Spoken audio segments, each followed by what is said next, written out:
Imagine there's no heaven. It's easy if you try.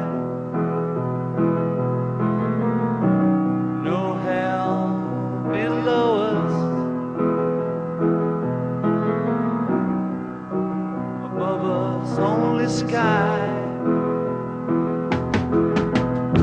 Imagine all the people living for today.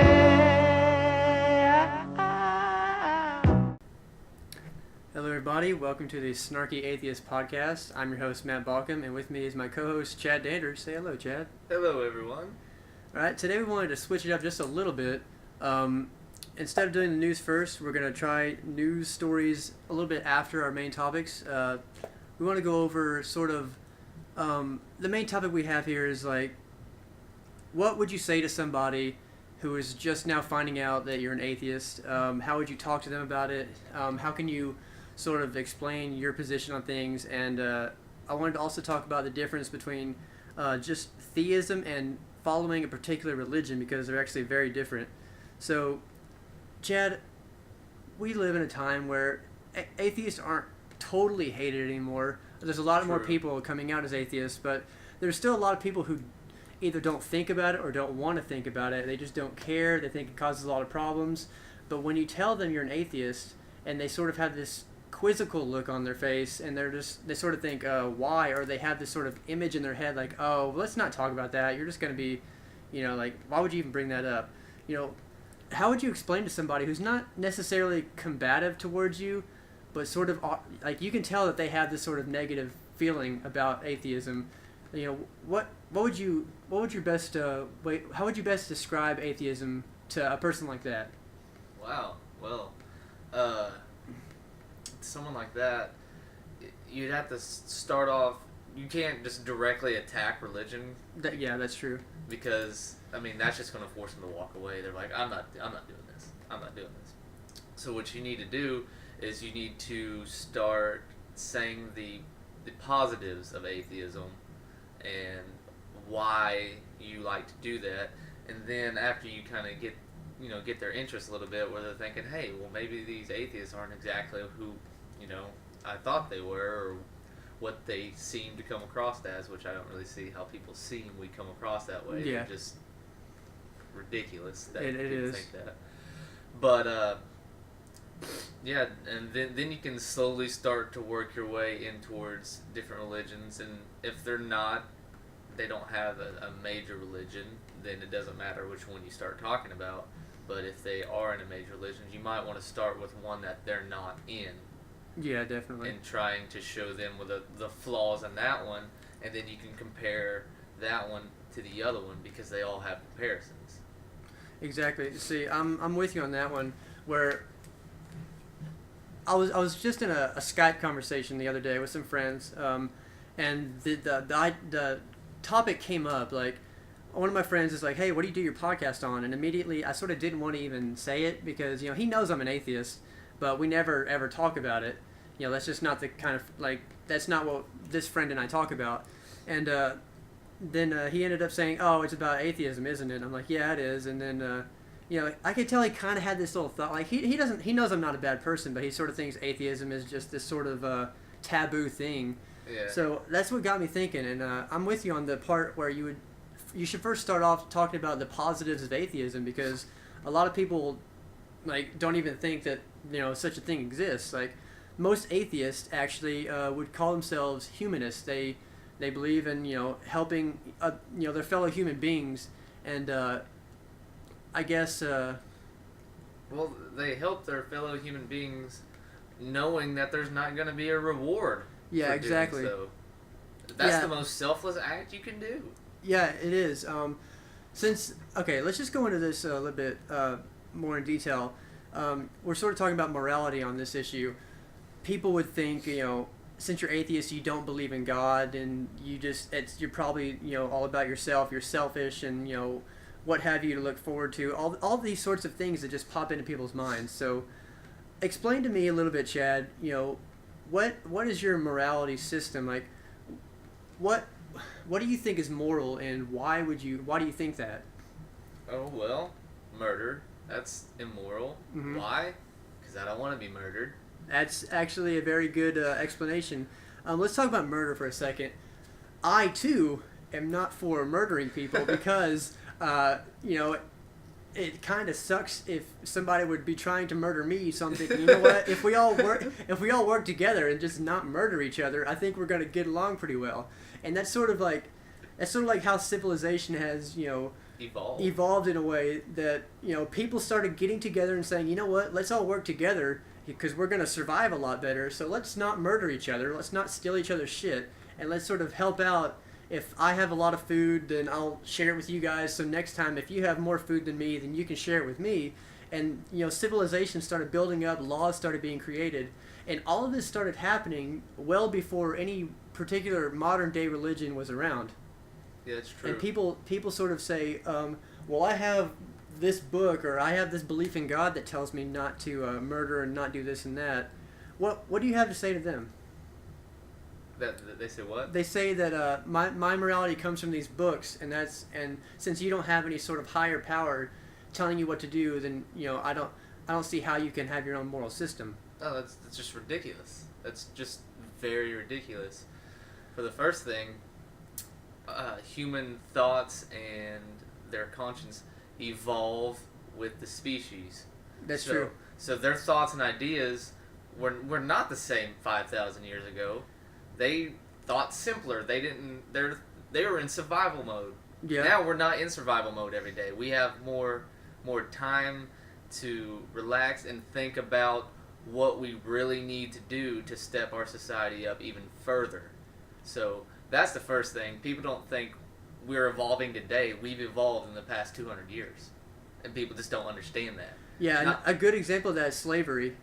Very Just good. within the past 250 years or so, you know, when America was first founded, they were using slaves to you know, to work the plantations and to get everything going, the economy going. They were using slaves to do that, and they thought it was perfectly fine. But over time, people started realizing, hey, you know, these people are human beings too. This is kind of bullshit that we're making them work for free, and we're, you know, beating them, and we're keeping them from their families, and we're selling them off like, you know, like animals or like property. Yeah. When they're human beings. And over time, people started realizing that, you know, this is immoral. We shouldn't be doing this. And eventually, slavery, you know, was abolished. So that's just an example of how morals evolve over time. It's recent history. It's Very basic. recent. It's basic stuff. You can just look back a couple hundred years and realize. You can look back within the 1990s. You know, segregation in schools, segregation, you know, in normal society, where black people couldn't drink even from the same water fountain as a white person or use the same bathrooms. That's even more recent history. Yeah, that's insane that we actually thought that way. Yeah. It's freaking insane. Like, that's not being a humanist at all. At all. Oh, no, definitely not. And when somebody says to me that they get their morals from, you know, the Bible, I immediately think, no, you don't. You don't get your morals from the Bible, because if you did, you would be a shitty human being. See, what I think every single person does, whether they want to admit it or not, is everyone cherry picks their own morals. People's morals come from themselves, and you know, because if you say you get your morals from the Bible, you might get some of them from the Bible, like don't kill, don't steal, that sort of thing. But I might start getting my morals from the Greek gods. You know, I'll just go back even further. Yeah. You know, that's where I'll get my morals. F your Bible. Yeah. Mine were there first. Yeah, and it's funny because, like, yeah, fuck your Bible. What's funny is that people say, well, the Bible says a lot of good things, like don't kill, don't steal. Well, people were already doing that, following those rules before the Bible was written. The Egyptian people were there way before the Jewish people were there. Yeah, and then the Jewish people came and tried to say that, oh, we're getting enslaved, which there's no proof of any of this, and so they just started killing people. Yeah, it's like, and before those civilizations were civilizations before that, where they were getting along just fine, not killing each other, following these certain rules. So, I got a question, though. Okay. There is actual physical proof of I guess they're technically Indian tribes down in Mexico. At the same time, they're Egyptians. But apparently, at this point in time in the Bible, that is the only spot of the world that has human life. Well, we all know that There's that the Chinese were around too, and they had even learned how to read and write many years before. and then you got Stonehenge. Yeah. But why are any of these people ever mentioned that they even exist? What I want to know is why. Why did God have to flood these people that were minding their own damn business? Yeah. What I want to know is why God chose like the most savage, bloodthirsty part of the world, the most uneducated part of the world, to send all of His time and effort into, when we know very well that that the Greeks and Romans had all these they had this civilization going. The Chinese had all these inventions. They made gunpowder. They had, all these. They had cannons and shit. They had this advanced weird. mathematics and writing styles and all. They had this incredible intelligent culture, probably the most intelligent at the time. Hell, even the Native Americans were probably much less bloodthirsty than people of the Middle East at that time. So what I want to know is why God would even go to this part of the world, which it just. And then pick sides. And then pick sides. Yeah. Because he had to pick a side. Yeah, and it's just like that story is ridiculous in and of itself. But this whole like I was saying before, like everybody gets morals from themselves and from the society around them. And people who say they get morals from the Bible, they pick the good stuff that they like, and then they leave out all the stuff they don't like all the things that were popular back in the time when the Bible was written, like, murdering gay people, and stoning your children. You have to, homosexuals had to be killed. It was a must. You had to do it. If someone was gay, you were obliged to kill them. Do you know where the word fag comes from? No, I don't. I've heard many different things. Okay, well, the actual term, fag is a pile of sticks. Okay, I've heard that one, yeah. But back in the day, whenever they would see someone being a homosexual, they would throw them on a burning fire, and that's where you get flaming homosexual. Oh, really? I didn't know that. Isn't that fucking insane? How savage is that? Yeah, It's fucking savage. Yeah, if a woman is raped in town, she's supposed to be killed with her rapist because she obviously didn't scream for help. So, then that's her fault. And then if that might be a married woman actually, if she's a married woman and she's raped, she has to be killed.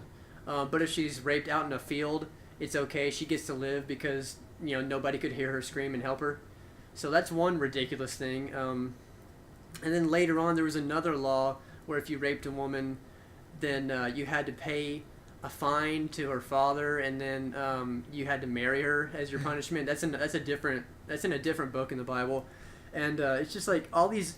That goes to show you that people definitely, whether they're religious or not, they cherry pick their morals, and people of the Bible, which is part of the reason this whole hate for homosexuals and trying to hold down gay rights. That's really pisses me off because it's in the Bible, but so is slavery. So is slavery. So is don't eat shellfish and don't mix your linens. Yeah, don't mix your linen. Don't wear cotton with polyester. It's like, really, if you guys are gonna throw this stuff out, don't wear. Then go ahead and let's just sweep this whole homosexuality as an abomination thing under the rug since we're already going that way.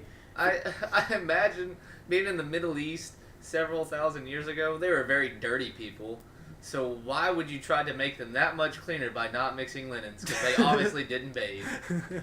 It's not gonna make any difference. Yeah, it's just it's all ridiculous to me. So, this whole atheists can't have morals and atheists can't be good people. It's obviously a ridiculous notion because if you think, even if you are religious, just think to yourself, where do I get my morals from? From God, from these people who tell me what God says, from the Bible, and you'll when you really think about it, you'll realize that you actually do. You pick your own beliefs, what you think is right and wrong, and you stick to that. And if you do take your morals from the Bible, and you full-heartedly do,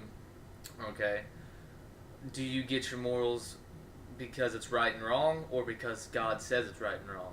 And if it's because God says it's right and wrong, that's not a moral because He's passing His own judgment. Yeah. There's not right and wrong. not because whether it is right and wrong or not, because he said slavery was right. We don't think that's immoral nowadays. So he can't. Okay, well, can he be wrong? Okay, if he can't be wrong, then that's immoral. Okay, and if you would say that, oh, well, it's not moral because God said it was, but it's because there's a set of rules that God made that he can't ever change now, because I mean that wouldn't make sense. If he can create the universe, why can't he change rules that he made? So just think about that just a little bit. Yeah. There's this really good quote from Penn Jillette. He says, "Believing there's no God means I can't really be forgiven except by kindness and faulty memories. That's good. I have to try to treat people right the first time around." So he's saying that, to do the right thing, like you can't just, mess up and do something bad and then just ask for forgiveness and then it's all good. You can't walk up and punch someone in the face and then go to the altar and go pray for forgiveness. Yeah, it's like you got to treat people right the first time around, because if you don't, then you're not. If you're just asking for forgiveness, then it's a pretty faulty system there. It's like you can't really be held responsible for anything you do. Well, yeah, and it takes away the guilt that you should have, and that you should feel, and it takes it off your shoulders in a way that you should be bearing it to make yourself feel bad, so you won't do it again. But if you can do something bad and just be forgiven like that, then there's, what's stopping you from doing it again? Yeah. So Chad, if you think there's no God and then there's no punishment when you die, why don't you just go around raping and killing people? Because that's immoral and wrong, and I would go to prison. Yeah, you would definitely go to prison. See, people, when they ask this question to atheists, if you don't believe in God and you don't believe in an afterlife and you don't think you're going to be punished or rewarded, why do you do good things and why don't you do a bunch of bad things? Well, for one, if you go around raping and killing a bunch of people... We don't live in the Congo, for one. You don't... Yeah, like, there's all kinds of ways that people can figure out that you did this, and you're, like, there's a court system, there's police, there's prisons. It's not going to work that way. And two, have you ever really thought about it? Like thought, you know what? I'm going to kill somebody. I'm going to do this. This is what I want to do. Or I'm going to rape somebody. To me... That just the idea of doing something like it disturbs me. It's like it makes me feel like sickened to my stomach when I think of when something like that comes into my mind. I'm like, how could somebody do something like that? It would make me feel horrible if I was to do that. It's like they're trying to accuse us of being sociopaths whenever they're the ones with the sociopathical thoughts. Yeah, we're not the ones with the thoughts. It's sort of like they're saying, if I didn't have this imaginary guy in the sky with his I would book, go around raping and murdering. I would just be fucking running amok on people. There's no stopping me. Well, if that's the reason, if this God belief and these holy books are the reasons that you're not running around raping and killing people, then by all means believe it. Keep believing this. I don't want you to be an atheist then. If I don't want to be raped or murdered. Yeah, because if that's the only thing keeping you back, then you're pretty fucking savage. So, and I'm not sure. Honestly, I think that the conscience that people feel, like this guilt, this bad feeling, this shame that they feel when they do something bad, this thing that keeps people from committing these crimes. I'm under the impression, since I believe in evolution, I believe people evolved moralities in order to maintain a species, because human beings are a social species. We have to work together to survive. We can't, we're not great hunters. We can't hold our breath underwater for very long. We can't fly. We can't run faster than a lot of predators out there. So, that's why we had to make guns, because we couldn't catch up to them. That's why they made tools. Yeah. Earlier arrow and stuff. Earlier ancestors. Because we could not run faster than the deer. Yeah, you'd have to fashion. It started off with just rocks with sharpened edges. They would just break off rocks into sharp edges. I forget. I think maybe it was Homo erectus that started this, and maybe it was something even earlier than that. I'm not quite sure. But I know it was before the Neanderthals. They'd figured out that they can make tools, and they could use it to protect themselves, use it to access food better. They learned how to harness fire to cook meat. And they did all this stuff, and over time, they started learning, and their brains got bigger. And then another step in human evolution, which a lot of people don't realize, is socializing. with other humans and making sort of a group. Yeah. So in order to keep the group alive, they had to work together. And if people were going around killing them and taking their stuff, the group never would have survived. Yeah, I mean, would you rather be out in the wilderness by yourself or 10 other people? Yeah, exactly. So morality and working together and sort of protecting each other is just part of human evolution. It's just what's happened. It's sort of become sort of a pack animal mentality in a way. Mm-hmm. That's true. That is very, very true. So yeah, that's where I stand on morality. I think I don't want to go out and rape and murder people. I don't want to do harm to others because it makes me feel horrible if something like that happens to somebody. So yeah, I'm a firm believer of I think morality has evolved with humans over time. Hell, I feel bad if I hurt somebody's feelings, let alone yeah, take you them do. off If you this planet. say you say something to somebody and you don't mean to sound harsh, but something comes off as harsh, and then you think, you know what, I I'm probably a dick. Yeah, and they're really hurt. Like maybe they get this really sad look on their face, and you're like, you know what, I shouldn't have said that to that person. Now I feel bad because I've made their day worse, or maybe you bump into somebody and they spill their drink that they just bought or something, and you're like, damn it, that person just spent money on this, and now I ruined their drink and they have to buy another one. I feel bad. So it's just like, even if the little things like that bother you, then I mean, you're probably a moral person. yeah, you're probably I'm going not to be going to say alright. definitively you Yeah. are, but most likely you are a pretty... So that's sort of why, that's sort of where atheists get their morality from. They just experience the world around them, and we think. they think about things, and yeah, they've evolved moralities. So let's discuss theist and religious people a little bit.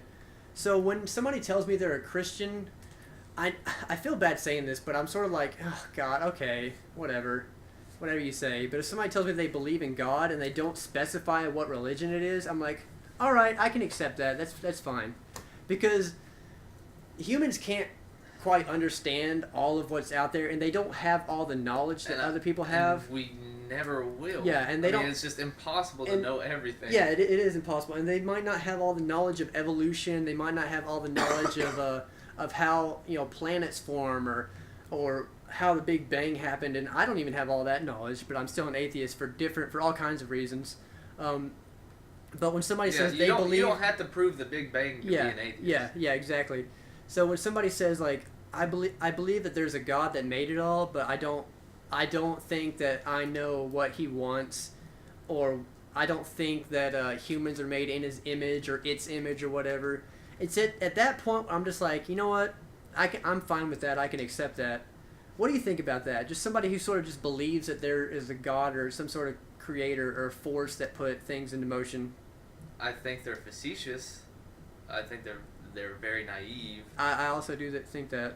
And I think they should open their eyes to a better horizon, instead of saying, "Oh, I believe in a God," so they can get past the religious people. I do think that's also part of it. They sort of it might also be sort of a cop out to where they don't have to get involved in these sort of conversations. Yeah. But I don't have a problem with it. I mean, I don't like it. I would much rather them think about it a little bit more, put a little bit more effort into it, and then think, oh, okay, now I can see the bad things that religion's doing. Well, let me sit up in here and get in this group and fight against it. Yeah, definitely. That's what I would like to happen. Yeah, I would have a lot more respect for people, people who believe in God. I'm not saying I don't have any respect for theists at all. I'm just saying that somebody who believes in God, I would have a lot more respect for them if they were more mindful of the things that religion was doing to the world, and if they were trying to do something about it. Yeah. Like you're saying, Westboro Baptist Church is picketing another soldier's funeral. That's fucking awful. And I'm gonna go there and I'm gonna stand in front of them with this group of people and block them from the funeral. Yeah. Something like that, I think, is really cool for people to do. Yeah, that's just awful. Protecting these people's right to do that. That's what that person died to do. Protect their rights, and they're gonna go fucking step on it. It's pretty crazy to think about. Like, the only reason these people are allowed to stand at these soldiers' funerals and say, hold up signs and sing songs and say thank God for dead soldiers, the only reason they're allowed to do that is because that soldier died. Because these soldiers are, you know, I mean, nowadays it might not necessarily be the reason, but I mean, you know, at least the soldiers. Well, if we didn't have the soldiers in the military, if they all decided to say "fuck it," we quit. Yeah. Well, we're going to get invaded. We're going to lose all of our rights. The thing is, at least the soldiers thought in their minds that they were doing it for a noble reason. Most of the time, they think that. I know there's a lot of people who just join the military just because they feel like they have nowhere else to go. That's one thing. There's a lot of soldiers that really don't deserve any respect. But it's true. But I'm thinking of one in particular. but no, I'm just kidding. So, but the thing is, to pick at someone's funeral, it's not just about the soldier either. It's about the soldier's family and friends who are there mourning that loss as well. And then there are these people standing out there saying, thank God that your son, your daughter, your friend, your husband, your wife, thank God they're dead. That's awful. So it's not even just about the, you know, protecting your country sort of thing. It's also about the people who lost this family member. Yeah. That, to me, that is the most disrespectful group in America. That's one of the most disgusting groups of people that I've ever heard of. One of, not the most disgusting. Yeah. I mean, but they're definitely up there. They're just, I mean, if they started murdering people, yeah, then they're just like, then they go to the top of the list once they actually start. But doing in something. America, they're probably the most. Yeah, they're definitely really fucking bad. They're total scumbags, definitely. I mean, it's just I can't. And what else besides religion could cause somebody to do something like that? Do you know of anything besides religion? Well, you don't see a bunch of atheists running up and picketing funerals No. or being just general assholes to people. No, you don't. Honestly, I think it was, it's Christopher Hitchens, and I'm going to paraphrase because I don't remember his exact quote, but for years, every time he would go anywhere, to a book signing, to a debate, to a talk, or anything like that, he would pose this question: name me one thing that a religious person could do, one good deed a religious person could do that a non-believer could not do, and then name me one thing that a non-believer would do, one horrible thing, or hold on, was it? I'm trying to think. Okay, he was saying that name one good deed that a religious person could do that could not be accomplished by secular means. So charities, a church group does this charity. Well, you know, there are also atheists that do that. Anything you can think of. Oh, it was this. Name one bad thing that I just had it in my head. Well, basically, he was saying that, long story short, that religion can make good people do horrible things, but you don't need religion to do good things. But some good people will do horrible things because of religion. And if they didn't have religion, then there would be no reason, they wouldn't be doing these things. Like, you know, trying to, you know, hold back civilization, hold back human rights. Man, I swear to God, this... I swear to God. I swear to someone's God that this country has been literally slowed down. What's the word? Scientifically retarded? Yes. They've been basically this science country has halted. been so Held scientifically retarded and held back, and I'm using retarded in a scientific way. Yeah, not as in slowed down. You know. Yeah, not as in like. Not as like mentally challenged. Yeah, because that's just a terrible slang. Yeah, word. retarded is it's used in different ways. We're not meaning it as a derogatory slang. Yeah, we're using it it for it for its intended use. Yeah, so I see what you're saying there. Religion's holding back American society. Oh, by far. I mean, birth control is finally becoming, you know, something accepted, and they're trying to take that away. Why? Yeah, birth control pills. They're trying to say that these are abortion pills, and there are abortion pills out there, but Plan B. Yeah, but those aren't really abortion pills. RU486. I don't even think Plan B is an abortion pill. No, it's really not. There is a pill that is an abortion pill, and I don't know the exact scientist. I've never heard of it. I think it's called RU486. But these so pills like normal. Have a miscarriage? Yeah, something like that. These normal birth control pills that women take, all they do is they prevent ovulation. so that there is no conception Yeah. at all. Yeah, I mean, it's not. They're killing the baby. It's not. There's no baby to be born. That's It was in the never. womb. There was never a conception to begin with. And people are fighting this because they're all about, no abortions, no abortions. Well, now this pill is out. This pill's coming out that'll stop people from having abortions. Yeah. And you're against it. What sense does that make? It makes 0 sense. But I know why they're against it, because they think people are going to be having sex before marriage. And they don't like that idea, even though those hypocrites most likely had sex before marriage. Yeah, and they're probably off banging their secretaries and all Yeah. this stuff. It's pretty ridiculous. They're doing crack in So Toronto. that's one way. Doing crack in Toronto, yeah. That's one way religion's holding things back. Let's talk about school.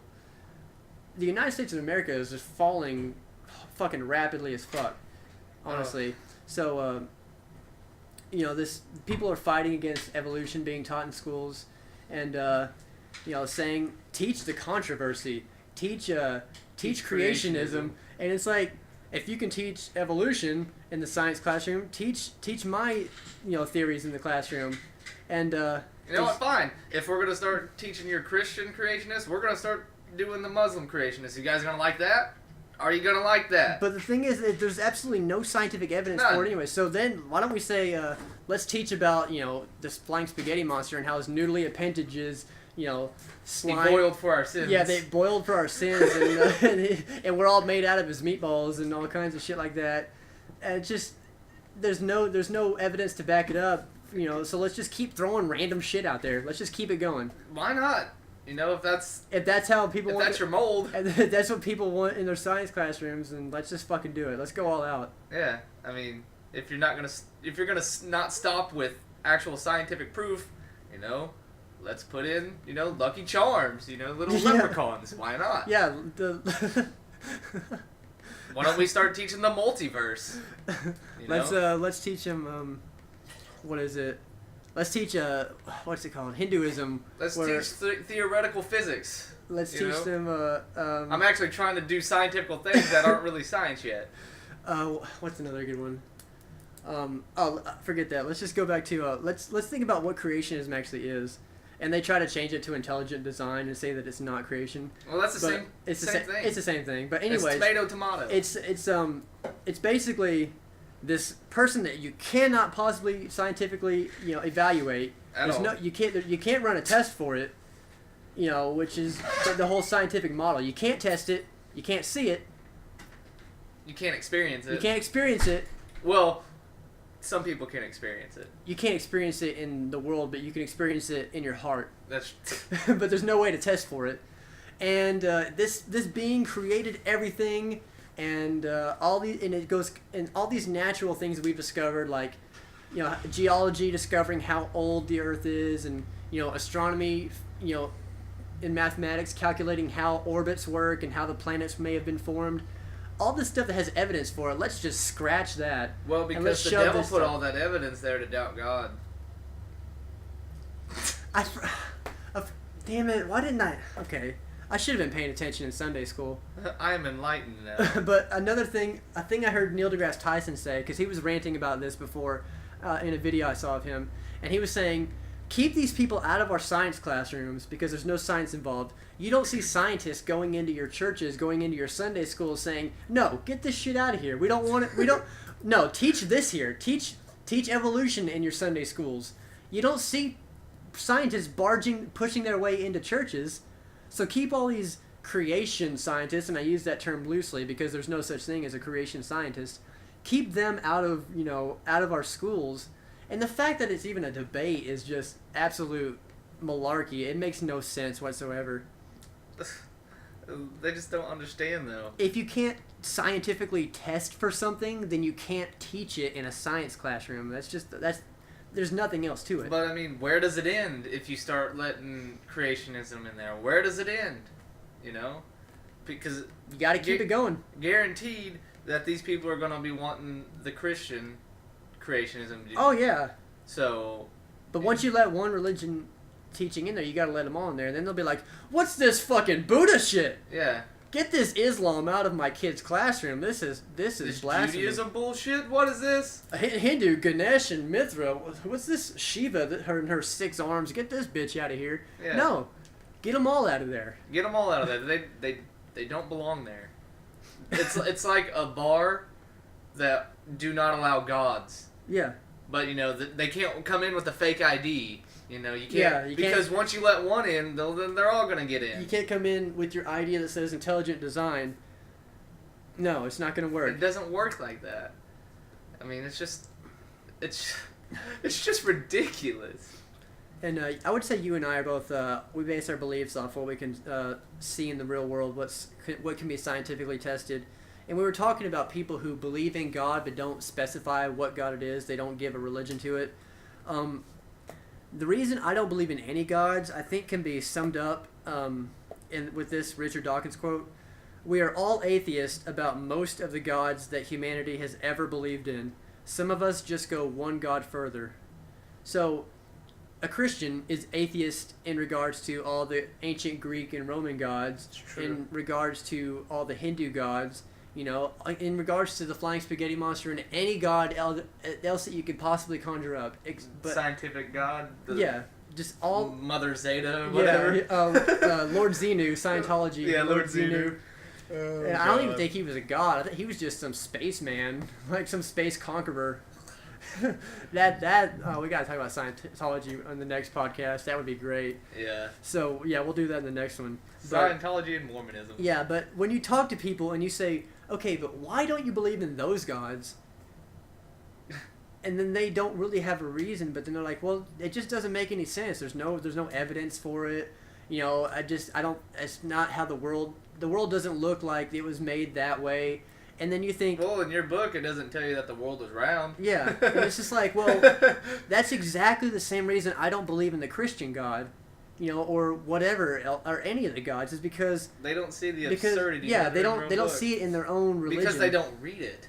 Well, no, they don't read it. They don't freaking read it. Atheists, on average, know more about the Bible than the people who follow it. Yeah, I forget who did this study. It was like ABC or CBS or something like that.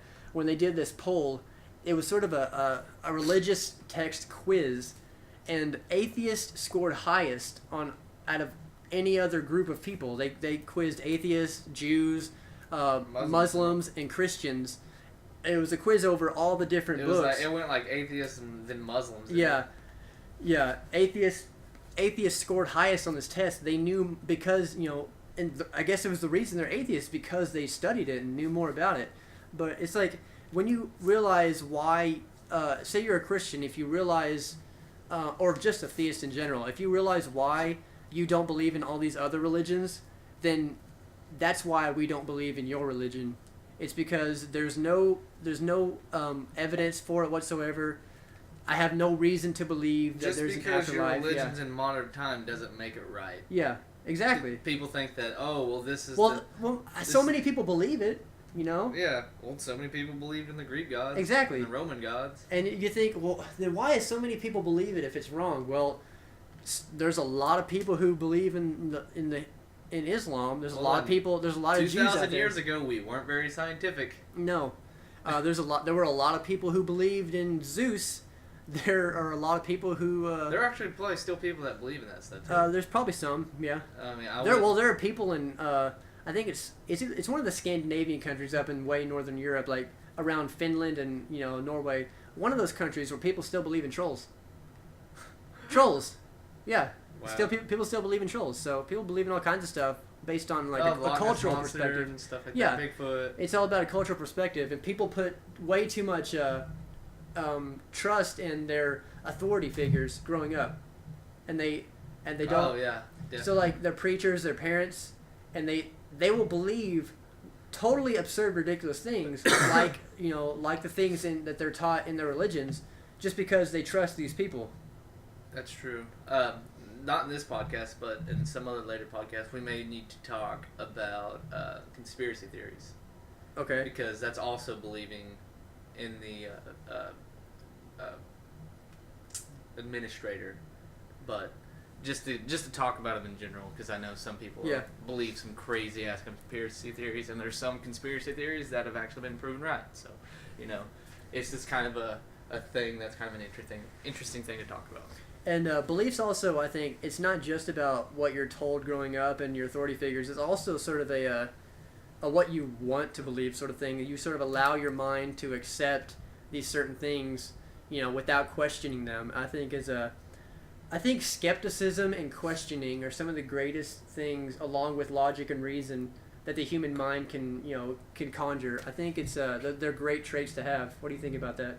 I really do too. I think that's a great, because that's what makes us evolve, is asking questions. Yeah, our brain is what makes us human. Yeah, if we weren't asking, oh man, I wonder if we can make a fire light up the entire house without burning it down, we wouldn't have light bulbs. We wouldn't have been striving.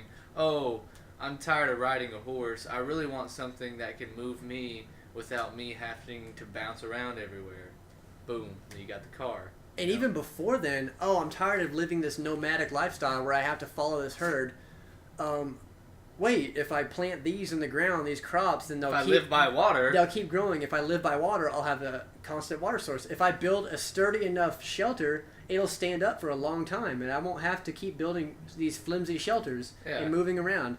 It's like learning and thinking and questioning and using logic and reason over time has really our species is just fucking brilliant. There's a lot of stupid people out there, but the things that human beings in general can accomplish, building pyramids, building Are ships. you kidding me? A fucking huge cruise ship that can float on the water, but it weighs like hundreds of tons. Yeah, but it can float on the water. How the fuck? How do you do that? You can't even fucking think. How do people even think of that? Like, I'm gonna build a big ass metal thing that will float on the water and carry me across the fucking ocean, and they fucking did it. Big ass 100-ton planes that fly through the sky and carry people to destinations. It's the insane. internet. Maybe that's why there's no question time at church. Okay, the preacher's done with the sermon. Okay, everybody, question time. And no, you don't ever see that. No questions. Oh, Pastor, about that verse you said about stoning your children. What no time for questions. No time for questions. See you next Sunday, everybody. We're sorry, guys. We are out of time. That would be a good idea for churches to have a question segment after the sermons. About what I guarantee you, the questions after the sermon. So many people will not have actually listened to the sermon that they would not know any questions. I can't even remember. When I was younger, I could never sit there and listen to the sermon. No, I was just like, what the fuck is this guy droning on about now? I really wished I had a Game Boy I could have put in between the pages of the Bible and played some Pokemon. That's what I would have wanted to do. Yeah. But I guarantee you that, because if they were listening, then they would see some of the bad things. But that is also... In church, they don't read the bad parts of the Bible. No, you don't. You really don't. Never hear. And then when you do see like a video of, or when a pastor does go off about how horrible homosexuality is, it gets uploaded to the internet and people give this person so much shit over it. Yeah. So then they won't do that anymore. So it's just like it's kind of a... They don't really go all out. It's like kind of like a don't ask, don't tell. Don't ask if it's in the book, and don't tell if it's in here. Yeah, exactly. It's like all this bad shit in here. Let's not ask about it, and I'm not going to tell you about the bad stuff in here. And you're just going to live your life, and accept everything I tell you. And then every now and then we're going to try our best to hold society back, and hold back people from equal rights and all this and that. And it just really annoys me that people don't question more. I think that's the main thing the main problem I have with religious people is the fact that they make all these assumptions and they don't question their own beliefs at all. That's true. That's probably the one thing that annoys me the most. That's very arrogant. It is. But one thing I want to do is kind of how religious people are bursting into the schools with their Bible open. Teach this. I'm gonna go burst into church Sunday morning, just rah rah rah rah, rah, just rambling off about physics, and see how long it's gonna take for them to kick me out. I think that would be quite a spectacle. Yeah. Oh, just God. boom, just kick open that door. Dark energy. Dark energy balances out the normal energy, and that is how blah blah blah blah blah. The universe is made of 96% of dark energy. Oh, that would be fucking great. Well, you see, the sun exploded and it burst out all these molecules, and that's the building blocks for life and the planets and blah. And just, then there's no need for the intelligent design. And that's probably when I would get stabbed or shot. You know, probably shot around here. People pulling out of their guns because you know, if that was a religious guy bursting into an atheist congregation, I don't think he would be in any actual physical danger. Oh no, they would just laugh him out of there. Yeah, we would seriously just laugh. He wouldn't be in any danger whatsoever. They'd just be like, get the fuck out of here. If you burst into a church or a mosque and started preaching the opposite, yeah. You might not come out of there alive. No, you definitely might not. No. And that's a good point. Yeah. About morality there. Well, I was defending God, And I think the funny thing is that non-religious people don't even do that. But religious people will go and, you know, preach certain things like bombing abortion clinics and preaching in front of preaching outside of an atheist group club meeting. Although I have seen some funny stuff driving down the road where I see a giant ass billboard that says something about Jesus, and on the bottom of it, it has an atheist billboard right below it. Oh yeah. Just to contradict that. That's kind of funny. I've seen that, but. That's some funny things I've seen, but yeah, we don't go bursting into churches telling them what they need to believe. No, because that's so counterintuitive. It's like it would be stepping back. Like we were talking about earlier, how religion is holding society back. We're trying to get society to move forward, and doing something like that would just hold ourselves back. Yeah, it would just be a step in the wrong direction to do something like that. So we don't do that. Yeah. So. I don't know. Anything else on that topic that you can think of? We might jump into the news a little bit. Yeah, we can go ahead and jump into the news. So what were some of the stories we were talking about before the podcast started? You said there was this one story of she was a religious woman? Is that what you said? That got pulled over by the cops, or is that she? I don't think there any religion was involved. Oh, okay. But yeah, it's a story I heard earlier. That did remind me when you said religious, so I'll tell that after this one. So there was this woman, she was speeding or something, and she gets pulled over by the cops, and they're trying to get her out of the car, and she's, granted, she is resisting. She wasn't doing what they wanted her to do. She was sort of throwing a fit, and she had 5 kids in the car, and then one of the kids gets out, and there's this big hassle. They started attacking the cops. Yeah, what happened is, did they start attacking the cops? The 18-year-old kid started punching all the cops. Oh damn! I didn't see that. Yeah. So, but that's still. It's this big thing going on, and then they all hop back in the van, and then one of the cops, like by this time, I think 3 cop cars had pulled up. I know for sure. I saw the video and I saw 3 cops there, and one of the cops like bust the window in with his, and it wasn't even hers. It wasn't even the driver's seat. Yeah, it was the passenger side. That's where it was the passenger side back seat, I think.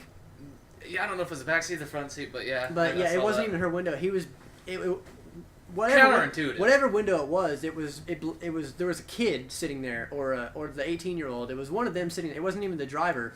So he bust that window in, which did no good, and it caused her to just drive off. And while she was driving off, another officer started shooting at the car, and he claims that he was trying to put the tires out, but you still don't. But regardless, you're shooting at a car that has 5 kids in there, and so far nothing has happened to this guy. So what do you think? I mean, I know that she ended up pulling over eventually. Farther down the road, she got into a public area and pulled over and let herself get arrested. So my question to you, Chad, is what do you think should happen to this officer, if anything? He should be at first suspended without pay, and then it should be taken to trial, and whether or not he loses his job and his pension, because no matter how dangerous the situation was, if there was no weapons involved and no one was physically pointing a gun at you, as an officer of the law, you should not shoot at unarmed civilians and children for that fact. I don't care if you're trying to shoot out the tires or not. Yeah, because remember, because you can chase five them. kids in that car. Yeah, you can chase them, and then you can set up roadblocks to have those tires taken out. There are many less lethal ways than there were a lot of ways a you misfire from your gun clipping a 5-year-old in the head. That's just ridiculous. Yeah, I agree. The total disregard for human life in that situation. that whole situation was just insane, and it's sort of like this sort of stuff keeps happening. You know, I'm with you though when I say he should be suspended without pay and then put on trial and shown all the evidence, and because like you said, to pull your firearm out when you know that there are kids in the vehicle, whether you're aiming at the tire or not, anything could have gone wrong there, and that could have ended so much worse. So yeah, I'm with you there, but think back on how many times there have been situations like this where nothing has happened to the cops, and like the time that cop shot the dog, it was it was at a traffic stop or something, or there was a car on the road or something happened, and then this dog jumps out of the car, and then it starts barking at the cop, and he shoots it, and like there's all these different it's like when is it okay for a cop to pull out his gun and use it? I was under the impression that a cop was not able to use his firearm unless there was another firearm either in the opposite person's hand, I wouldn't say victim, or the suspect's hands. Yeah. If there's a gun in that person's hand, then I think after they give the suspect warning that they will open fire if they do not put the weapon down. Yeah. Or if the suspect turns the gun towards them, then they have every right to shoot. But if it's an unarmed person, I am pretty damn sure that is not of their standards. That would not fly. I mean, where was this at? Do you know? It was in like Arizona. I don't remember the state it was in. I think it was in Arizona. But if this would happen in New York City, that cop would have been reprimanded, lost his job probably pretty damn quick. Yeah, I'm with you. I think because I don't think Arizona is a very progressive type state. I think they're Probably more of a Republican state. Yeah, I'm with you. I think I'm definitely under the I have the belief that police are definitely necessary, but there's got to be some restrictions and some consequences. It's like the guy at that college that I don't know if he was a cop or a campus security or a campus cop or whatever he was, but he was just there was this peaceful demonstration, protest, whatever going on. There were a row of students sitting on the ground, not doing anything, and this guy comes up and just walks back and forth, spraying mace in their face, just pepper spraying the hell out of their eyes, just relentless, spraying this at them. Several actual people had to go to the hospital because they're so bad. He was just unloading this stuff on their eyes. And it was like a giant liter. It was a big can with like a 2-liter bottle of Coke with just mace in it. This big lever trigger thing he was holding down. And what happens to him is he gets suspended or whatever, and he ends up filing a lawsuit or something saying that he was under distress, and he gets over $30,000 for it. Yeah. He gets rewarded for being such a dick. Like, what are the standards for this society? Like, when are people held responsible for their actions? Well, a lot of people. Things in this country are so flip-flopped. Oh, that's true. If things were done in more to a public opinion, I think it would be a little bit more balanced out. But a lot of this stuff isn't getting shown by the actual news. Or it's shown way later when it's already dead and gone. Yeah. Either that, or they'll try to put their own spin on it. Yeah. Like rowdy teenagers, and then Fox News protesting violently. Yeah. Fox News will say protesting violently, and then MSNBC will be like malicious or cop trying to kill teenagers. Yeah. That no one will ever bring you the correct story. Yeah, it's never exactly because how it is. Everybody has an agenda. And they want to get their agenda across. And there's the Colbert Report and the Daily Show are about the only news things that I can say that I watch. And they're not even trying to do an agenda. They're just trying to make fun of people. They just make fun of things, but they will give you the straight story. They give you the straight story. And then they make jokes about it. But at least you're getting a straight story. Like, when you get your most accurate news from the Daily Show and the Colbert Report, something's wrong with the news. Yeah, that's pretty ridiculous. Yeah, I mean, Yeah, it's pretty insane. A show that often reiterates itself as fake news. Yeah. Is where you get the actual real news. Yeah, I don't know. Okay, the next story I have that I just remembered, there was this famous like Christian gospel singer, and he's a man, and a sort of sex tape came out with him, where it turns out he's gay, and he was giving a BJ to this dude, and it was a tape of him giving a BJ to a guy, and. Wow. Ever since that happened, all of his tours got canceled. His fans just totally turned their backs on him because he's gay. Well, that didn't happen to Elton John, did it? No, it sure didn't. Well, Elton John wasn't a gospel singer. That's true. But man, But what do you think about that? Like, this guy loses. I mean, sure, it's unfortunate that his sex tape came out like that, but he loses his entire fan base, and all like his friends and family are like giving him shit for it because he's gay. Yeah, was he married or anything? No. So he was not married. Not married. Just a gay dude. Wow. Made a sex I mean, tape. it's not like Tiger Woods, going sleeping with several hundred women while you're married. You know. That's quite different. He fell from grace, but he's still got a huge fan base. He's still making video games. Yeah. But just because this guy's gay, he loses everything. He's lost everything. All of his tours were canceled. Everything's just gone. Well, you know what he should do? He should become an atheist. Instead of singing gospel music, he could probably sing something because he's obviously got a voice for something. So he can make money in secular means. I think it's unfortunate. Like, I can understand that there's some backlash because he had this sex tape and it's a little scandalous, but for everybody to just turn their back on it for being gay, I mean, it's a shame. That's another thing that happens only because of of religion. You see a sex tape or some naked pictures of like a normal singer come out, they don't lose their whole fan base for that. No. They might even gain some fans. They might sell more albums. Hell, the only reason Kim Kardashian got famous is because of the sex tape. Yeah. It's pretty sad. So our fucking society is so on one side or the other. Yeah. You either get famous from a sex tape or you lose your career from a sex tape. Yeah. There's never, most people have sex. Some people like to record it. Why is it such a big fucking deal? You got me. I don't know. I don't know why it's a big deal.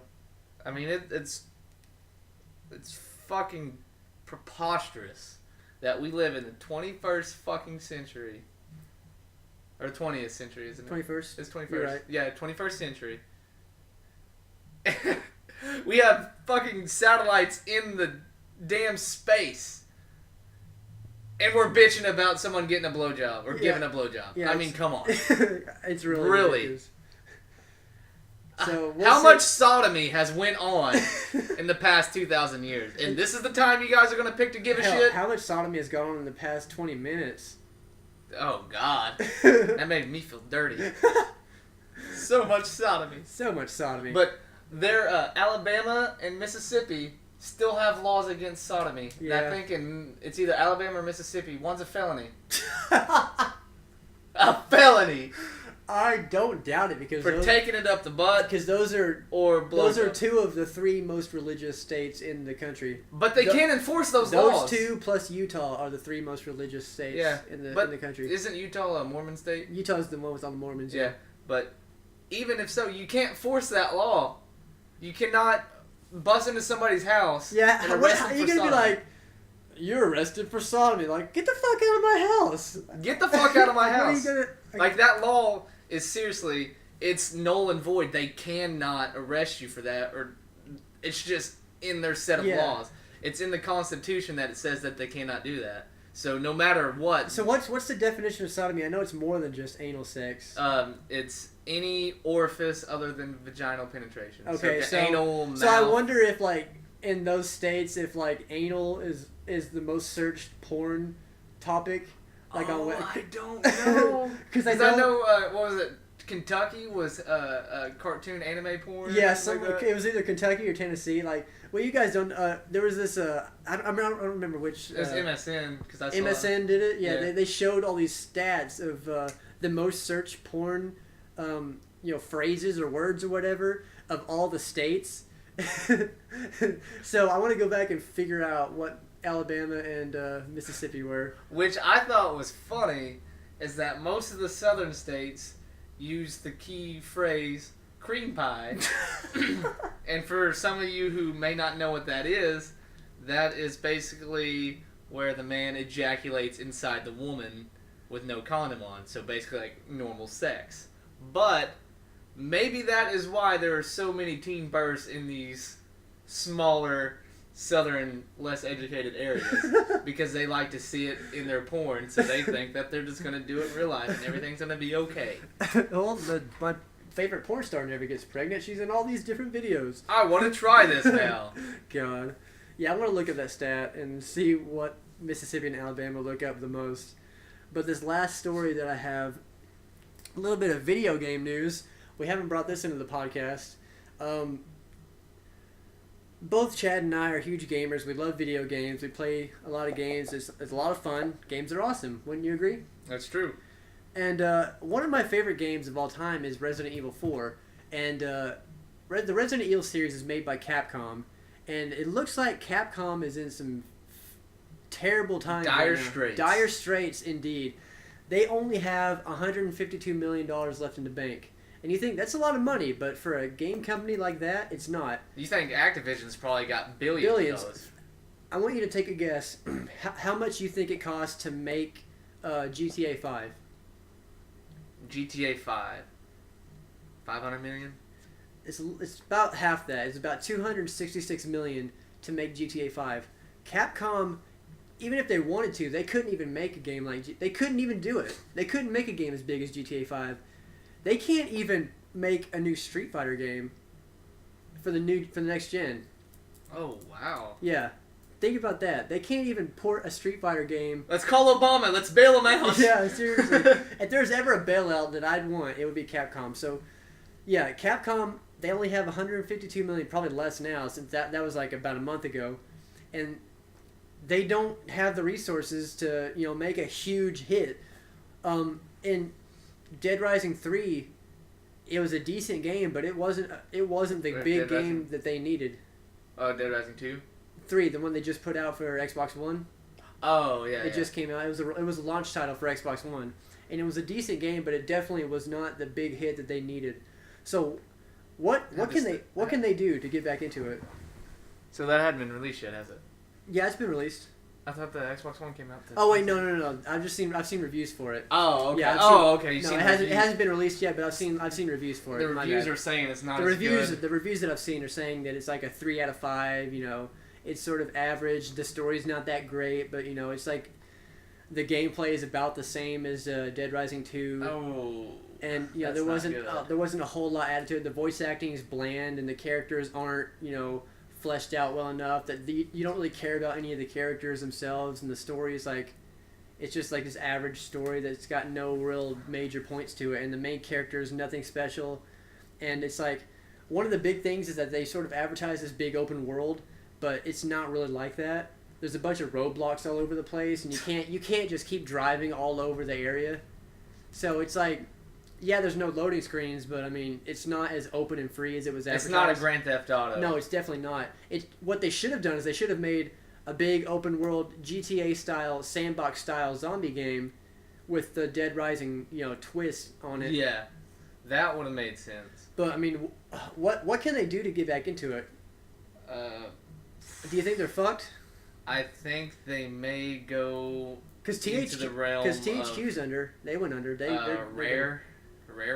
Rare's gone. Rare made GoldenEye for the Rare made GoldenEye. Yeah. One of the greatest games in American history. And they're done. Yeah, they really set off the whole first-person shooter genre. They made Conquer. They made, I think they made Banjo-Kazooie. I think they had a hand in the Donkey Kong games for I think they did 64. too. Yeah, I think they have. That was a really good But game. Rare used to be a huge developer. They were making all kinds of great games, and they're done. What I would like to see Capcom try, and I don't even know if they have the ability to do it. Honestly, they might need some extra funding from somewhere else. Maybe Microsoft can help them out. But they need to make a Resident Evil game and go back to their roots. Make it focused on survival horror instead of this sort of action, because explosion Michael Bay shit that it's turned into now. Michael Bay, that reminds me of Team America, but yeah. Anyway, yeah. Resident Evil 5 and 6 were just so action-packed. I mean, whenever you played the campaign with Chris Redfield, you didn't even feel it was a Resident Evil game. You felt it was like a Gears of War type zombie game. You thought you mixed Resident Evil and Gears of War together. Yeah, and you really didn't even feel... because the zombies were fucking shooting at you. They were shooting at you for one, and then you're so powerful in general that there was no tension. You weren't really afraid to die. Like, there was no... Because even up to Resident Evil 4, I was just playing that today, and there were points where I was like, holy shit, I'm about to die. Like, I would get hit, my health would go down really fucking far. Yeah. And it would only take a couple hits to kill me. Especially when you're facing the El Gigante. Yeah, those things were and tough the first before time you see the chainsaw guy in the village, that's scary shit, man. You're just like, oh, what the fuck? And they're just chasing you all over the place. It's fucking crazy. So what I think they need to do is go back to their roots and make it survival horror first. Sort of make it a really dark and dingy game. Yeah. Maybe even make new characters or go back to some of the old characters, or I don't give a shit what they do, or keep Leon and Chris. I don't care. They need to just make it like it was before, because the way it's been going, that's why people don't like the Resident Evil games anymore. Yeah, it's true, because they're becoming a giant movie corporation, pretty much. You know, people want to play the video games for the story and the gameplay aspect, not all the explosions and Dwayne Johnson running in with an AK-47 just blowing shit up. Yeah, if they wanted to play a game like that, they'd play Call of Duty. Yeah. If they wanted to play that style of game, people originally liked Resident Evil because it was a game changer, and it was this. I remember playing Resident Evil Outbreak back on the PlayStation 2. Yeah. Where like the camera was stationary, and like every time you'd come around the corner, it would change. Yeah. Just like, but man, that game was fucking scary as yeah. shit. But I think if they were to keep stationary cameras, I don't think it would work well. But what they could do is they can go back to the tension that the stationary cameras made for like. Yeah, like you could go third person, but whenever you get into like a dark corridor or something, some lights flickering, you might hear a noise. Yeah. See like some doors rattling or some shit like that. You hear a groan off in the distance, or you hear the wind banging against the window out of nowhere. That would make you jump. Honestly, that would really do it. Because people make scary games all the time now. There's this new game called Outlast. It's freaking people the fuck out. And that game, was it Alan Wake? Alan Wake was it wasn't terribly scary, but it was pretty scary. Yeah, I never played it. There were moments. I have Alan Wake, and I have the expansion American Nightmare, but Alan Wake, oh my god, that's one of the greatest games I've played. I need to go back and play it again. But there were moments in that game where I legitimately jumped. I was scared. Like it got me. Like you would be walking in this. Basically, the whole game's just, or not the whole game, but a lot of the game you're playing at night, and it's really dark and all these noises and people jumping out at you out of nowhere. And it's pretty crazy. Like what were those Condemned? Condemned, yeah. Those games were fucking scary. Yeah. As shit. So I mean, the genre people will buy. People will buy. People will go to the movie theater and watch some shitty horror movie that's not even scary. Yeah. I have not seriously been to a movie that has scared me in at least 10 years. The last movie that I ever saw it seriously scared the shit out of me. Like whenever I was watching it, and let's see, I was 12, and so my chest was hurting because it was scaring me so much. Was the 2003 Texas Chainsaw Massacre? Oh yeah, that was a good one. That was a good one, and I have not been scared in movies since.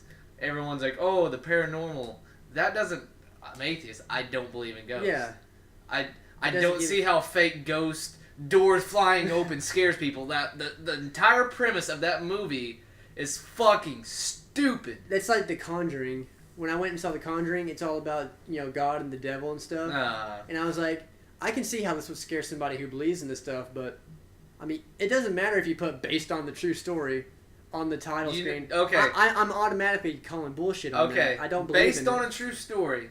Okay. The Texas Chainsaw Massacre, the one that scared me so much, was based on a true story.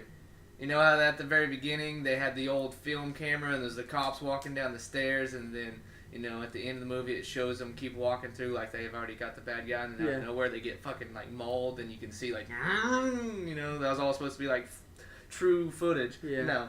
Okay. What the Texas Chainsaw Massacre was actually based on, this happened in Wisconsin, not even in Texas. The guy did not use a chainsaw. He used a shotgun. He killed an old couple and cut their faces off in war. That was it. He would go and grave rob and cut the faces off of the dead people that were already in the grave. What a creepy motherfucker. Creepy motherfucker. But it had nothing to do. So when they say based on a true story, they can take one element, One tiny little detail. one tiny little detail. Like the fact that there were people that existed and this is what they said happened. Yeah. Based on a true story. Based on a true story. Even though the story that person's saying could be completely bullshit. So, Matthew, what I propose is we make a movie about the flying spaghetti monster and base it off a true story. Because we experienced it. Yeah. We ate spaghetti the night before we started filming, so Yeah. based on a true story. And we can make it kind of like the Blair Witch Project. That would be fucking awesome. His noodly appendages. Oh, I love you. Flying spaghetti. I can't even talk now. So what is Spaghetti? his nemesis? What the hell is spaghetti? So the flying spaghetti monster. What's His his nemesis Is it is like meatloaf or something? I don't know. The rolling rock of meatloaf. I don't know. We can figure something out. But back to Capcom. If Capcom made a Resident Evil game and they made it scary and then if they put tension back into the game and make it to where your character isn't invincible, like make it to where ammo is scarce and you can die if you get hit a couple times. Man, I remember. I think that would be great. Back in Resident Evil 4, I was always out of fucking ammo. Yeah, when you first start that game, you have to conserve the fuck out of your ammo. You gotta make sure you're shooting those guys right in the face. Yeah, definitely. I started a new game over. That's when I was playing earlier this morning. I started a new game, and like, it was like the first chapter, and I almost died 2 times because I either got cornered, or I got hit by something that a guy threw at me. I mean, and it's like they weren't even. It was just normal. I mean, they're not zombies in Resident Evil 4, but they were moving slow, like zombies. And it's just guys, like, for him to say that he almost died twice is a giant leap, because this guy has actually done an entire let's play or walkthrough of this entire game. Yeah, I've played that game a lot. He's beat it on hard, like Yeah. the hardest difficulty, and for him to say he almost died, that's... And like, when that happened, I was feeling all this tension, and I was like, oh god, I can't die. And then at the last moment, then the church bell rang, and they all went back into their church. God, yeah. That little part of that section of the game. Well, I remember when did that game come out? Was it like 2006? It was like 2004. Because it came out on the GameCube. Yeah, it came out on Out way GameCube. before Yeah, the PS2. it was like 04 Yeah. or Well, 05, something like that.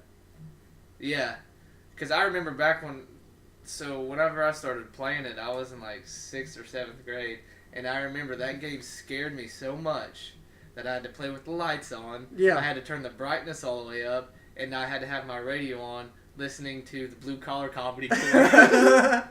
Of all the things I listened to back then, it was the Blue Collar Comedy Tour. And I had to have all that going on just so the game wouldn't scare the fucking shit out of me. Can you imagine if Capcom does this, if they made a game like that?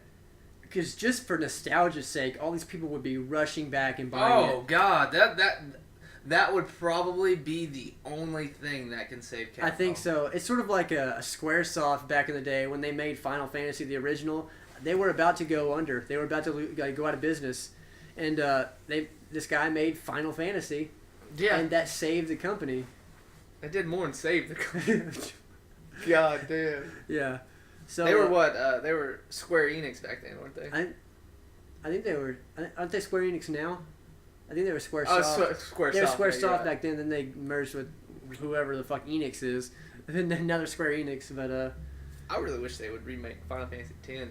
That was my favorite. But that was I heard all the Final Fantasies are going downhill now. Oh, they are. Final Fantasy 13 was alright, but Final Fantasy X, I guess because that was right in my puberty age, So I really liked that game. Most people, because it was a giant love story. a lot of people like 3 and I think 6 is the same one. It's the same as 3, and 7. 7's a lot of people's favorites. Mine goes 10, 8, and 7. A lot of people will probably bash me for that, but I liked 8. I really liked 8. 8 was the first one I played. I didn't like it at first, but I didn't either. Then I just kept playing, and I was like, "This is pretty cool." Once I got out of that little city area, and when you first find Ifrit, that's where I got to, and I was like, "Yeah, I like this game. It's pretty cool." Those games are just fucking massive. Damn, those guys back in the day, they knew how to make games. Yeah. Like games nowadays, they look good and they're like all action packed and like graphics are amazing, but it's just like you don't get this feeling of open world like that. Yeah, and you don't get drawn into the world like you used to. I mean, the Grand Theft Auto universe is fucking huge on Grand Theft Auto 5. I don't feel any connection with it. No. I haven't played it since I beat the game. I really, really wanted to get into GTA Online, but I just couldn't do it. I can't do it. Just can't do it. I mean, it was great for the first, month I played online, but it was the same stuff every time. Every time. Every time you die, you would lose $2,000, and every time you would rob a convenience store, you would make $1,500. Yeah. So if you were to die in that process, plus there was all the connection issues, and then all the missions were so repetitive. So repetitive. And like, can you even do heist yet? No, not that I know of. They just released that October money. Okay. Like 2 weeks ago. And I hadn't been on in fucking a month. Because remember when I told you about that? This was like August 13th. They announced that, oh yeah, we're having great problems with our game. We're apologizing. We're going to give you guys $500,000. We're going to drop in your bank account. Start expecting payment as soon as start of next week. And they were supposed to split it up. One was supposed to come that next week, and one was supposed to come at the end of October. People didn't start getting their money until like November 7th. It's just the game developers these days. It's like they ship games that aren't done yet, and then they just expect like, oh, everybody's gonna buy it, and then we'll just patch it later. Yeah. That shit pisses me off. And I swear to God, every time I buy a new game, by the time I pop it in my Xbox, you already have an update. You already have an update as soon as the. I mean, it could be Mass Effect 3 was that way. Yeah. I got Mass Effect 3, and I got home at 12:15. Because there was only like 5 people there getting the Mass Effect released, and so hell, I live 2 miles away from GameStop. So I drove home, and it was 12:15, and at 12:15, by the time I got home, I already had an update for that game. Yeah. That shit. Just think about it. That shit wouldn't fly back in the day. There are no updates. Yeah. For PlayStation 2 games backwards. Yeah. None. Yeah, you did not have an update. No. Like, you had to release the Final game. Fantasy VII is considered one of the greatest titles of all fucking time. Never had one patch. Think about it. Because they couldn't. They had to make their games right before they released them. I mean, think about that, guys. I mean, that's nuts. God, it's just amazing. Yeah, the gaming industry is just, it's all askew. It's total cattywampus these days. It's just all these big publishers wanting more and more money. They're making Let's crank out a Call of Duty every year. Yeah. Now Call of Duty used to be a good-ass franchise. And now it's just stale and boring. Assassin's Creed's getting that way. Yeah. They're making a new Assassin's Creed every year. That's true. Although I wanted to play Assassin's Creed 4. It's going to get, eventually, they're going to keep doing the same stuff over, and people are just going to be tired of it. And that's why I love Bethesda. Those guys. And Rockstar. They take their time, too. Yeah, but Bethesda especially. Rockstar really let me down. Yeah, they did. But I think what they did is they hyped it up way too much. They put too much hype into it. I don't know if it was actually them or the fan base that was actually doing it, but what I mean, when you think about it, if you were never to hear of Grand Theft Auto 5 and someone were to slide it over to you and say, "Hey, play this game," you would think that'd be one of the greatest fucking games you've ever played. But whenever you're coming expecting this amazing experience, yeah, definitely, and it's not hitting on all the cylinders you want it to, especially the online. I think the online mode is what really killed it for me because I really enjoyed the campaign, the story mode all the way through. Yeah, and what they should have done with that is made the campaign co-op. Yeah, they should have. They would not even have had to put in Grand Theft Auto Online, and They wouldn't even have to put in an extra character for each mission. Just fucking make a random person. Just put like a little minion in there to take with you. Like, you know how like in Halo, when you play online, it just gives you an extra little Spartan to play with? Yeah. Just do that. Doesn't have to do any dialogue. Yeah, or it doesn't nothing. have to do anything. Just put an extra random character in there.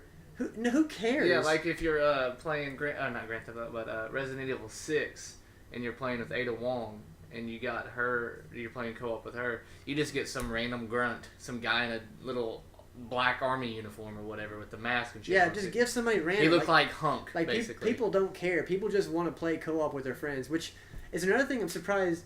Does Call of Duty ever do co-op campaign? The only Call of Duty game that had co-op campaign was World at War. See, that's what I've been thinking. Like, Remember that? That's the only I game. do remember that, and I'm just thinking, why hasn't Call of Duty had co-op? Like, that's so basic. Because they don't put emphasis on their campaign. They want it all action-packed and for all this. And no one even fucking plays the campaign in those games anymore. Half the guys that I work with, they're like, oh, I haven't even touched the campaign. They've just been playing multiplayer. That's why I wait. I only buy Treyarch games because, for one, I like Treyarch a little bit better than Infinity Ward, but for two, I'm not gonna spend $60 plus a year, buying, the maps and everything. I'm not gonna spend like over $100 every single year just to play the same basic Just to feed Activision's just to get the same greedy ass. basic experience. I'm just not gonna do it. And it got to the point to where if I don't know, if like Halo came out every single year, I would just fucking lose it. Or Gears of War, if that came out every year, it would be the same shit. It'd just be stale as fuck. I mean, I bought Call of Duty Ghosts 2 weeks ago, and I haven't played it in a week. One thing that they actually did well on it was the campaign. The campaign was actually pretty damn good. It was better than I expected it to be. It's probably the second best campaign of the newest. I think what they should have done is they should have added co-op, and I think they should have also given you a little bit more freedom in the way you, the way you engage the missions, Mm-hmm. because it does sort of seem like you're watching a movie and then you start shooting, like it's Yeah. sort of this long linear hallway that's Call of Duty. What sort I of known think for. they really need to do is, it has been a long time since there's been a good World War II game out there. People are saying how the World War II market was getting oversaturated. Well, now the modern war is getting oversaturated with So, Battlefield and You got Battlefield, you got and Call of Duty every single year. every single fucking year, and so they've even got like the Bad Companies. The Battlefield's doing spin-offs, Battlefield Bad Company. Yeah. So those are modern wars. One of my favorite Call of Duty games of all time is Call of Duty 2. That game is fucking awesome. When I go back and play it now, the graphics are shitty because it came out with the Xbox 360. Yeah. But storming the beach with 500 other troops and they're all going, "Rah!" That can do so much more because that actually happened. Instead of having fucking planes and the earth crumbling and falling into the earth and all that bullshit. One thing that reminds me of something that would be really cool, or that makes me think of, not reminds me, but it makes me think of something that would be really cool for a game, sort of a D-Day game mode for multiplayer. Yeah, that would be pretty where fucking one cool. side has to try to storm the beach and the other side has to take Say like take you refuge. you get like a 10-minute time limit or so, and it's and like 36 v 36 and because there's, the like- new consoles yeah, have like enough strength yeah. to do that. And there's like certain distances you can go, or there's like a certain, like whoever gets the farthest or overtakes the enemy team on the beach, whoever can get the farthest wins. There's one team takes one round, a 10-minute round, as the allies storming the beach, Mm-hmm. and the other team is Kind of like the a Germans. domination, like Yeah, and then after 10 minutes, or you a flip. capture the flag. Yeah, then you flip sides, and whoever gets whoever pushes in the farthest. Yeah, whoever gets to push in the farthest is the winner of the game. That would be pretty. That cool. would be freaking awesome. But they would have to do it with World War II weapons because it'd be ridiculous. The guns. That would be a really good game. That mode would be a really for a World War II era. That'd be game. a really fun, innovative game type. I agree with that. That sounds like it'd be quite a hoot. But yeah, it seems like they're running out of ideas now. Yeah. I mean, they're just churning out the same shit every year. It's the same things coming out. I mean, that's what I was talking about. Bethesda, they do your Elder Scrolls series and your Fallout series, and Skyrim has been out for 2 years now. Yeah. And man, I'm waiting for another Fallout. I've wanted another Fallout. Yeah. Because they didn't do New Vegas. They sent it over to some Obsidian. Obsidian. They sent it over to a different production team. Yeah. Because they were working on yeah. They Skyrim. Yeah, Bethesda's awesome. I love Bethesda. They've got really good storytelling. I used to love BioWare until they I mean, Mass Effect 3 was an amazing game. It just, like as everybody knows, the ending was just sort of like anticlimactic, and all your decisions that you had made up until then didn't really matter. All the assets you collected didn't help you whatsoever. It was basically just, no matter what you chose, you got pretty much the same ending. And that sort of pissed a lot of people off because none of what they did throughout the entire, journey mattered in the end. Well, but up until then, it was an amazing game. Well, what I've been told is that it really wasn't up to BioWare. It was more of EA's fault. And that's what I was getting to. EA's and making it's not the production teams that are fucking this up. They're getting rushed. It's the EA's. It's the Activisions. Yeah. They're forcing these companies to push these games out too fast. Yeah. What's that one affecting quality? European developer. I can't think of the name. What game? Ubisoft. Ubisoft, yeah, okay. They were getting like that for that a while too. So yeah. I mean, all these giant ass corporations, they're just, since the economy's in such a slump, they're the ones who aren't feeling it. So they're just racking in the money and they love it. Car makers and stuff, they were struggling, and they're sitting in here just looking back like, look at this guys, just waving that money in their faces, like, we're better than you guys, we can keep our own companies up. And then I guess we keep buying them, but some of the games there are actually good, but it just, I don't know, it just sucks. It's just like, when will the consumer draw the line finally? Yeah, true. That's just what eventually the consumers are the ones who's going to have to say, you know what, enough's enough, I'm not buying any more of these games. Yeah, eventually people will stop buying the Call of Duties. Yeah. And that's what the people who made Call of Duty 2 and Call of Duty 4, that Infinity Ward, they were starting to see that Activision was starting to make them. Yeah. So they were saying, no, we don't want to make another Call of Duty. We don't want to make another Call of Duty. And they told the two guys who made Infinity Ward, you're going to do another Call of Duty or you're fired. So they quit. And they're the ones making Titanfall now. They're the ones making Titanfall. Because that game's looking those awesome. guys knew what was going to happen. Yeah. And they weren't going to be a part of it because they actually put heart and they understand the consumer and they understand what they're trying to do. And they care about the products they make. And that's why I will always buy, their name is Respawn. I will always buy from Respawn before I will buy anything from Activision. So. Damn, look how long we've gone. Hour and a half, yeah. Holy shit. You have any final words? We've talked about all kinds of shit. We have went all over the place. I think I want to end it with our Bible quote of the day. Go back to some religion here. Let's see. Let's go something Old Testament. Please, because that's the most. Let's go Leviticus. Anything from Leviticus. Let's see. I have. They're all sort of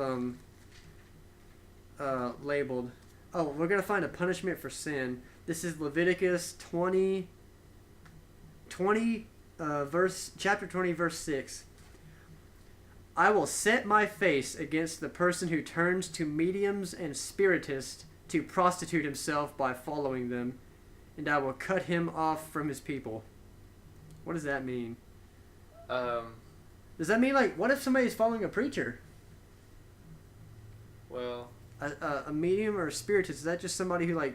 I think that Goes would for be, ghosts, like yeah, either that or like someone, those fortune tellers. yeah. So if you follow If you follow a fortune teller or a ghost, so they're saying you won't go to hell. They won't kill you, but they will magically pick you up out of your group and move you out into the desert okay, and relocate you to be by yourself. Okay. that makes sense to me. All right, good job, God. All right, this is I guess we can wrap it up here. That we can. This has been, I've got nothing else to say, so. This is the Snarky Atheist podcast, and we are bidding you farewell. Ta-ta and farewell. All right, bye, everybody.